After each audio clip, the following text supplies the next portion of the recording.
Welcome to Tori tales. तो मैं आ गई हूँ जहाँ से मेरे सफ़र की शुरुआत हुई थी। तो चलो दिखाते हैं आपको मेरी वो जर्नी जहाँ पे मैं ताइवान में पहली बार आई थी इंडिया से।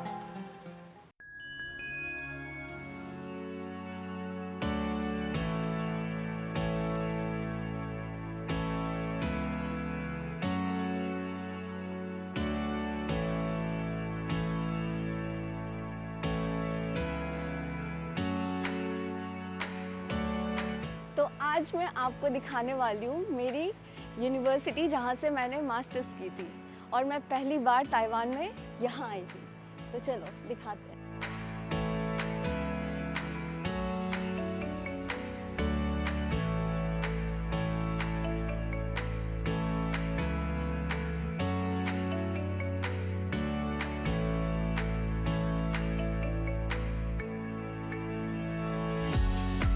Today I'm going to meet my friend KK, with whom I share 2 years of experience at MCUT. Hello friends, welcome to MCUT. Hi Anu, nice to meet you.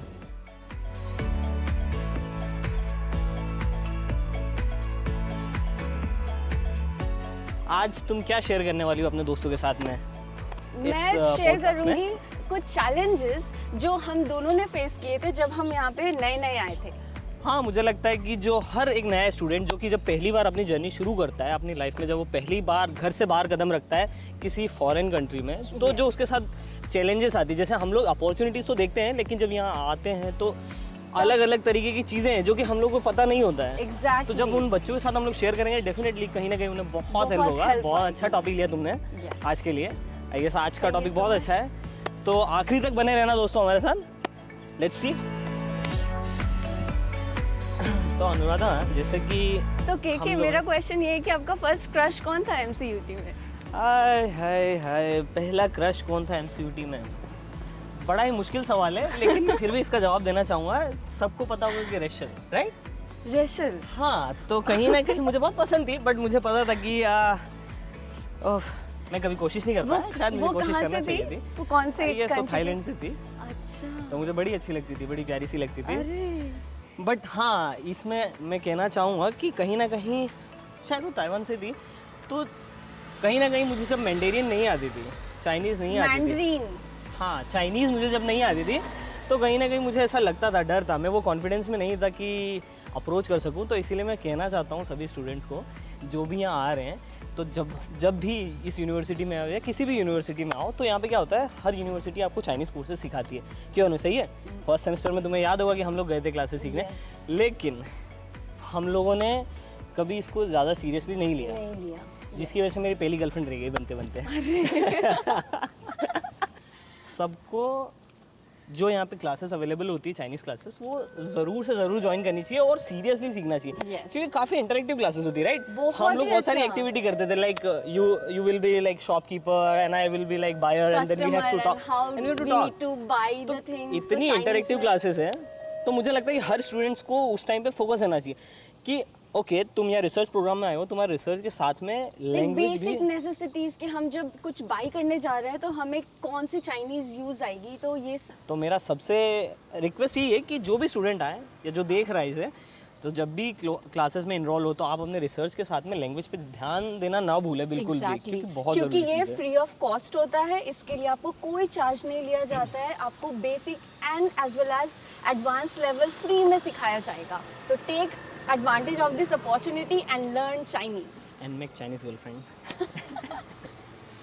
let's go तो केके, अगर किसी को apply करना है Taiwan में पढ़ने के लिए फॉर मास्टर्स और for PhD, so how one should get into the university? Like चलो अपने व्यूवर्स को आज हम ये बताते हैं कि हमने कैसे इसके लिए शुरुआत की थी और हमें क्या क्या डॉक्यूमेंटेशन या क्या क्या गो थ्रू करना पड़ता है। आई गेस सबसे मतलब जो ये सबसे इंपॉर्टेंट क्वेश्चन होता है किसी भी स्टूडेंट्स के लिए, कोई ग्रेजुएट होता है या कोई मास्टर्स के बाद अगर जैसे PhD के लिए अप्लाई करना चाहता है, फॉरेन स्टडीज़ में जाता है, तो ये सबसे बेसिक क्वेश्चन है जिसका सब बच्चों को पता होना चाहिए। जैसे कि आज व्यूवर्स को हम लोग बताने वाले कि अगर आप ताइवान आना चाहते हो, किसी भी कंट्री में जाना चाहते हो, आप अपने अंडर ग्रेड के बाद या पोस्ट ग्रेड के बाद, तो आपको क्या करना होता है बेसिकली कि आप जिस भी फील्ड में हो, ठीक है, आपने जैसे आपका जो भी डिसिप्लिन रहा हो अंडरग्रेड में, आपने मैकेनिकल से किया है या इलेक्ट्रॉनिक्स से या सीएस से, फिर उसके बाद आपको लगता है कि मुझे इस फील्ड में मेरा करियर परस्यू करना है, आगे रिसर्च करना है, इस फील्ड में मेरा इंटरेस्ट है, तो आपको पता होता है कि कौन से प्रोफेसर क्या काम कर रहे हैं इस फील्ड में, राइट? तो जैसे अगर आपको ताइवान आना है, तो ताइवान में जितने प्रोफेसर हैं जो आपकी फील्ड में काम कर रहे हैं, आप देख रहे हो कि इनका वर्क कैसा है, ठीक है।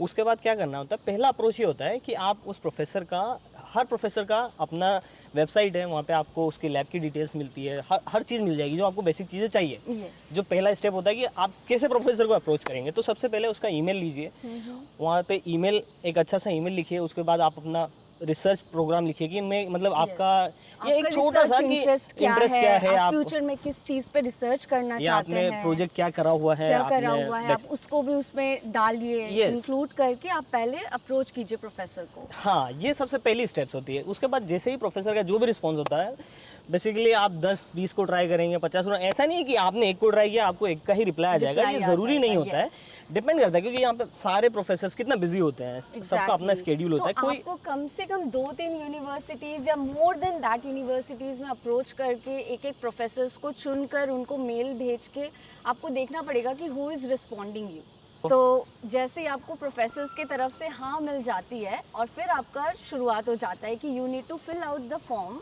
कि वो एक पर्टिकुलर टाइम पे ही मिलता है। तो अगर आपको स्प्रिंग सेमेस्टर में आना है या फॉल सेमेस्टर में आना है, तो you need to follow that schedule, कि आपको अगर सितंबर के सीज़न में आना है तो उसके लिए आपको फॉर्म फिल आउट करनी होगी मार्च से मई के बीच में, और स्प्रिंग के लिए आना है तो उसके लिए आपको फिल आउट करनी पड़ेगी आई गेस अक्टूबर से नवंबर के बीच में। और उसके बाद आपको रिजल्ट्स निकलते हैं कि कितने लोग सेलेक्टेड हुए, नहीं हुए, और आप उसके बाद अपनी तैयारी करना शुरू करें। तो चलो अब हम बात करते हैं कि यहाँ के चैलेंजेस की, कि जब हम आए थे तो हमें क्या फेस करना पड़ा था। तो बेसिकली अगर मैं बताऊं तो जैसे कि जब मैं पहली बार यहाँ पे आया था तो मुझे कोई आइडिया नहीं था कि मैं क्या एक्सप्लोर करने जा रहा हूँ, मेरे लिए बहुत ही नया एक्सपीरियंस था। अगर जो भी जैसे दो तरीके के लोग होते हैं, यूजुअली इंडिया की अगर बात करें तो हम लोग वेजिटेरियन, नॉन वेजिटेरियन, दो टाइप के लोग होते हैं, ठीक है। हमारा फूड कल्चर बहुत अलग है, हम लोग बहुत अलग तरीके का खाना खाते हैं। और जैसे कि मैं एक ब्राह्मण परिवार से बिलोंग करता हूँ, तो मेरे लिए वेजिटेरियन फूड मस्त चीज़, ठीक है। मैंने कभी घर के बाहर कदम नहीं रखा, कभी घर के बाहर का खाना नहीं खाया, और जब मैं यहाँ आया तो इट वॉज लाइक सबसे पहला चैलेंज था मेरे लिए फूड। ओके, क्योंकि हम लोग पहले दिन आते हैं तो पहली चीज़ क्या करते हैं, खाना खाते हैं, तो पहली चीज़ खाना चैलेंज था, क्योंकि यहाँ पे जो भी फूड होता है बहुत अलग है फूड कल्चर। तो जैसे नए आए, फर्स्ट डे खाया अच्छा लगा क्योंकि नया एक्सपीरियंस था, लेकिन सेकंड डे खाया for the first time it was like okay, ये अच्छा है, we are trying something new, नया। लेकिन जब वापस खाना पड़ रहा है, उसको बार-बार खाना पड़ रहा है, तो वो नहीं हमसे नहीं हो पाएगा। चलो ठीक है, आप फूड के लिए कि इस माइंडसेट से आ रहे हो कि आप खुद बना के खा सकते हो, तो लेकिन आपको ये चीज़ भी देखना है कि जब आप किसी यूनिवर्सिटी में जा रहे हो तो वहाँ पे डॉर्मेट्री में आपको कुकिंग अलाउड है या नहीं है। क्योंकि जब हम लोग आए थे तो हम लोगों के पास किचन नहीं था। तो बहुत मुश्किल हुई थी, बट जैसे तैसे फिर हमने रिक्वेस्ट करके, अच्छे थे हमारे यहाँ के प्रोफेसर्स की जिन्होंने हमारी प्रॉब्लम समझी कि यस इंडियंस को उनका फूड चाहिए, दे कैन नॉट सर्वाइव, किसी के लिए भी चाहिए क्योंकि खाना बेसिक चीज़ है, सर्वाइव है। तो उन्होंने हमें एक किचन प्रोवाइड किया था। काफ़ी अच्छे प्रोफेसर थे इस मामले में, काफ़ी समझते हैं हम लोग को। हम आए थे तो दूसरी चीज़ जो होती है स्टूडेंट्स को ध्यान रखने वाली चीज़ें होती है कि लाइक कॉस्ट ऑफ लिविंग क्या होता है यहाँ पे, और जैसे आप यहाँ पे अप्लाई करते हो तो आपको क्या बेनिफिट्स मिलते हैं, हम लोग को उस चीज़ें में भी बात करनी चाहिए, राइट। सो बताओ अपने स्टूडेंट, मतलब अपने व्यूअर्स को कि यहाँ पे स्कॉलरशिप क्या है, उसके बाद कॉस्ट ऑफ लिविंग क्या होती है, तो क्या क्या चीज़ें प्रिपेयर होना चाहिए उससे। तो ये एक्चुअली डिपेंड करता है यूनिवर्सिटी टू यूनिवर्सिटी। जैसे कुछ यूनिवर्सिटी आपको अकोमोडेशन देंगी, कुछ डेफिनेटली डॉर्मेट्री तो आपको मिलेगा, बट आपको पे करना पड़ेगा। हाँ, मास्टर्स के लिए आई गेस थोड़ा सा प्रोफेसर लोगों का भी रहता है कि जब स्टूडेंट्स आए तो उन्हें एक अच्छा सपोर्ट मिलेगा, तो डॉर्मेट्री मास्टर्स में अवेलेबल हो जाती है हर स्टूडेंट्स को। लेकिन जिनके पास नहीं हो उसके लिए तो उनको बाहर देखना पड़ता है, बट आई गेस मास्टर्स के लिए सभी को अवेलेबल रहती है। लेकिन अगर आपको फूड इशू है और आपको अपना सेपरेट रूम चाहिए कि आपको कुक करके ही खाना है, तो आप बाहर अकोमोडेशन देख सकते हो। हाँ, तो जैसे अगर आपको बाहर रहना हो यहाँ पे, तो बाहर रहना तो 2-3 चीज़ों का आपको ध्यान देना पड़ता है, क्योंकि यहाँ पे जितने भी ऑनर्स हैं वो क्या करते हैं बेसिकली यहाँ पे कुकिंग इतना इशू है कुकिंग का कि लाइक बहुत से अपार्टमेंट्स में आपको कुकिंग अलाउड नहीं होता। तो जब आप लेते हो तो आपको बहुत बार ऐसा होता है कि आपको इतनी जल्दी कहीं अच्छा रूम नहीं मिलेगा या आपको इन सब चीज़ों से फेस करना पड़ा। दूसरी चीज़, अगर कहीं पे कुकिंग अलाउड है तो वो वहाँ पे नेचुरल गैसेस अवेलेबल नहीं होती, वहाँ पे आपको या तो इंडक्शन यूज़ करना होता है या हीटर यूज़ करना होता है। ओके, सो ये चीज़ों का ध्यान रहे आपको। और दूसरी चीज़, जब आप बाहर रहते हो तो आपका थोड़ा सा लिविंग कॉस्ट बढ़ जाता है, तो ये चीज़ों को भी ध्यान में रखना चाहिए, क्योंकि यहाँ पे जब मास्टर्स में आते हैं तो स्कॉलरशिप मास्टर्स की कम होती है as compare to PhD. Like आप जब मास्टर्स में आते हो तो आपको आई गेस 10,000 NTD, अच्छे कॉलेजेस में हो, नेशनल कॉलेजेस में हो तो 10,000 to 12,000 मिलता है। अगर आप पीएचडी में हो तो अच्छे कॉलेजेस में 40,000 तक मिलता है आपको। तो आप बहुत इजीली सर्वाइव कर सकते हो बाहर लेके। लेकिन मास्टर्स के टाइम पे अगर आप रहते हो बाहर तो आपको थोड़ा सोच के करना पड़ेगा चीज़ों को। सो आई गेस ये एक और चैलेंज है कि जो हम NTD to INR कन्वर्जन की जब हम स्टार्टिंग Indians पे आए थे तो हम हर चीज़ जब अब खर्च हर करते हैं। चीज का हम देखते थे कि अरे दिस इज INR लाइक में इतना डबल। महंगा है। हाँ, तो मैं आपको बता दूं कि आप दुनिया की 13वीं सबसे महंगी सिटी में रह रहे हो। Taipei is like 13 like most expensive 13 most expensive city of the world.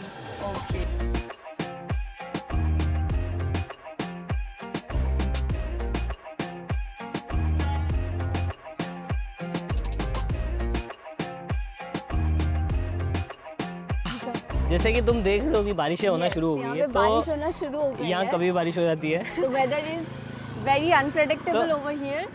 लेकिन फोरकास्ट काफी अच्छा है। आप जब भी घर से निकलो यहाँ पे, अगर आप रहते हो तो आप अपना हमेशा वेदर देख के फोरकास्ट निकलो देखो कि बारिश है नहीं है, सनी है, वेदर उसी हिसाब से मिलेगा। लेकिन जैसा आप देख सकते हैं कि कभी भी बारिश बिन बादल बरसा। लेकिन यहाँ पे एक चीज़ और है। यहाँ पे आने के बाद मेरे साथ भी आदत हो गई कि हमेशा अम्ब्रेला लेके, मतलब हमेशा या तो धूप होगी तो बहुत ज़्यादा हार्श वेदर हो जाता है, और या तो हर टाइम बारिश होने लगती है। तो आपको हमेशा इस चीज़ के लिए रेडी रहना चाहिए, और चश्मिश लोगों को तो ज़्यादा।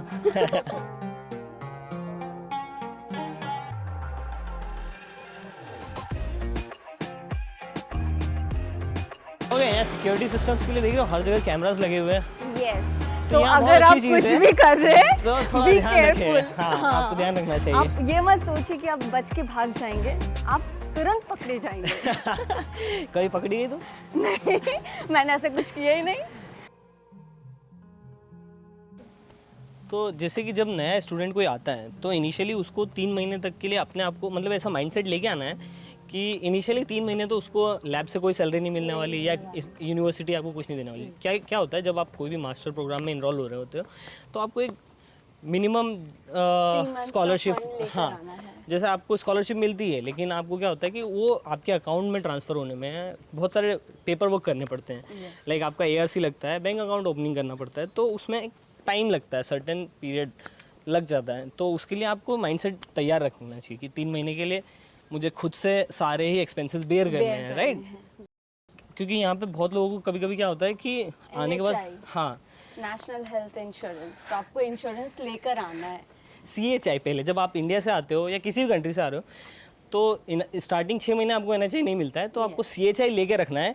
क्योंकि अगर आपका CHI नहीं होगा तो यहाँ पे हॉस्पिटल्स का चार्जेस बहुत ज़्यादा है, तो वो बहुत एक्सपेंसिव होगा। तो सबसे ज़रूरी चीज़ है कि आप अपने यहाँ से ऐसा मेडिकल क्या बोलते हैं, इंश्योरेंस लेके आएँ जो कि इंटरनेशनली कवर करता हो। ठीक है, तो आपको आपकी पॉकेट पे कम भार पड़ेगा। या आप एकदम ऐसे रहे कि आपको क्या बोले, बीमारी तो ना पड़ना चाहिए, पर अगर कभी पड़ जाओ इन केस ऑफ इमरजेंसी तो आपके पास होना चाहिए।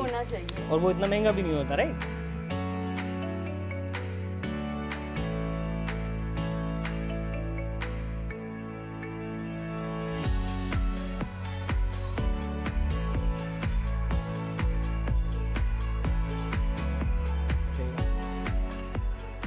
कितनी यादें जुड़ी है इससे, मिंकी यूनिवर्सिटी से। और मैंने तो अभी तक नहीं छोड़ा। पता है, तू आई है तो फिर मैं यहाँ पे आया हूँ, वरना मैं मेरे लैब से निकल के घर चला जाता हूँ और लैब में आके काम करके। क्योंकि यहाँ पे पहले हम लोग जब थे तब कितना, मतलब 2 साल मास्टर्स में तो मुझे समझ ही नहीं आया कि कैसे निकल गए। बहुत अच्छे बीते, मतलब सच में बहुत अच्छा बीता है, जो कि मेरा पहला एक्सपीरियंस था एब्रॉड में।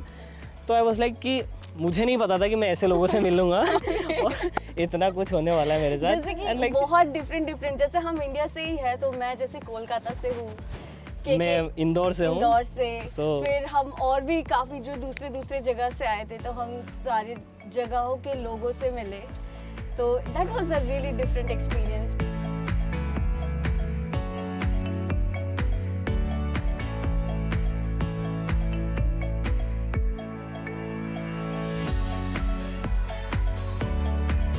देखिए, हम जब यहाँ पे आते हैं तो खुद को हेल्दी भी रखना है, तो we should at least focus on some healthy habits like doing exercise, कि हमें इतना अच्छा प्लेग्राउंड मिलता है, हाँ, क्योंकि यहाँ के लोग बहुत स्पोर्टिव हैं। बहुत ज़्यादा इस बहुत चीज़ में इन्वॉल्व, लाइक maintain। मैंने ये चीज़ यहाँ पे सीखी है कि लाइक जब आप यहाँ पे आते हो तो मैंने देखा है कि यहाँ पे लोग बाग मतलब जितना उनका वर्क लाइफ बैलेंस है उसके साथ में फिजिकल फिटनेस पे काफ़ी ध्यान देते हैं, क्योंकि यहाँ पे काफ़ी फिट लोग हैं। मैंने देखा है कि यूजुअली यहाँ पे ये लोग एक्सरसाइज करते हैं। अभी भी देख सकते हो कि बारिशें हो रही है, फिर भी जिनको जो हाँ। फिटनेस फ्रीक है वो लोग दौड़ रहे हैं, कर रहे हैं, अपना कर रहे हैं। तो आई गेस कि वो बहुत ज़रूरी है। मैंने भी उसी को देख के थोड़ा सा ये जिम विम जाना है, बट हाँ मैं कोशिश करता हूँ कि रेगुलर हो पाऊँ, बट मैं होता नहीं हूँ। कोई नहीं, एटलीस्ट आप वीक में 1-2 बार भी जा रहे हो, जाता तो इससे हमारे मेंटल हेल्थ पे इफेक्ट पड़ता है। बहुत ज़्यादा। यू आर डूइंग रिसर्च, तो फेलियर्स तो होंगे ही ऑब्वियसली। पहली कंडीशन ये है कि आपको फेलियर से डील करना है, और पड़ेगा। वो फेलियर ही कहीं ना कहीं हम लोग पे प्रेशर बनाते हैं, मेंटल प्रेशर बनाते हैं। तो मेंटल हेल्थ का ख्याल रखना बहुत ज़रूरी है। वो प्रेशर कहीं ना कहीं रिलीज होना चाहिए। तो जब आप इस तरह की एक्टिविटीज़ में इन्वॉल्व होते हो कि आप जैसे यहाँ जॉगिंग कर रहे हैं, एक्सरसाइज शाम कर को रहे हो, exercise या कुछ एक्टिविटीज लाइक यहाँ पे बहुत सारे क्लब्स होते हैं जो आपको डेफिनेटली ज्वाइन करना चाहिए। जैसे कि मैंने स्केटिंग पे ज्वाइन किया था, और तुम जैसे जिम जाते हो, फिर स्विमिंग सीखने के लिए यहाँ पे स्विमिंग पूल्स रहते हैं, बट उनका एक फिक्स ड्यूरेशन है कि इसी टाइम में खुलता है, तो आपको थोड़ा सा मैनेज करना पड़ता है टाइम के लिए। फिर आप अगर कराटे सीखना चाहते हो, या डिफरेंट क्लब्स होते हैं, डांस क्लब होते हैं, आप डेफिनेटली उनको ज्वाइन कीजिए, इंजॉय कीजिए, और अपना मेंटल हेल्थ पे फोकस कीजिए, जरूर ध्यान देने की चाहिए। क्योंकि और हाँ, if you need help, reach out to people, don't isolate yourself. हाँ, क्योंकि जैसे हम लोग इंडियंस हैं, मैं इंदौर से हूँ स्पेसिफिकली, और मुझे बहुत बात करने की आदत है। जैसे आज अनु का पॉडकास्ट है और सारा काम धाम मैंने ले लिया है, तो लाइक मैं बहुत ज़्यादा टॉकेटिव हूँ, तो मुझे चाहिए कोई लोग बात करूँ मैं किसी से। लेकिन जब मैं यहाँ आया था तो नहीं थे लोग इतने ज़्यादा अवेलेबल नहीं थे, क्योंकि सब कोई अपना अपने काम में लगा होता है। और दूसरा होता है कि हेजिटेशन भी होती है कि यार किसी को अप्रोच करूँ, वो फ्री होगा नहीं होगा। तो बहुत बार ऐसा होता था कि मैं खुद ही नहीं अप्रोच कर पाता था। 2-3 बार मैंने काउंसलिंग भी करी यहाँ पे मेंटल हेल्थ को लेके, कि लाइक मैं थोड़ा सा उस चीज़ से थोड़ा सा हो गया था। हम जितना भी ऊपर दिखाए कि yes we are totally fine, but अंदर ही अंदर एक कुछ चलता है, थोड़ा सा होता है। Even I have went for counselling and I don't have any problem in saying कि अगर आपको ज़रूरत पड़ रही है आप जाइए। तो ये बहुत ज़रूरी चीज़ है। जैसे अ काउंसलिंग सेंटर सारे यूनिवर्सिटी में होते हैं, सब जगह होता है, तो आप you can reach out to them, you can talk to them, and they will be very supportive, very helpful, so just reach out.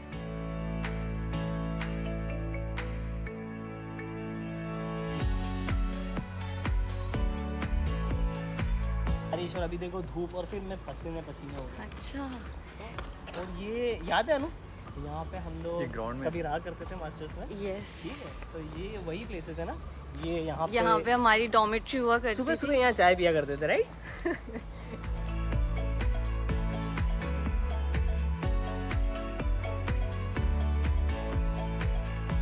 It's like for me it's like कर्म भूमि।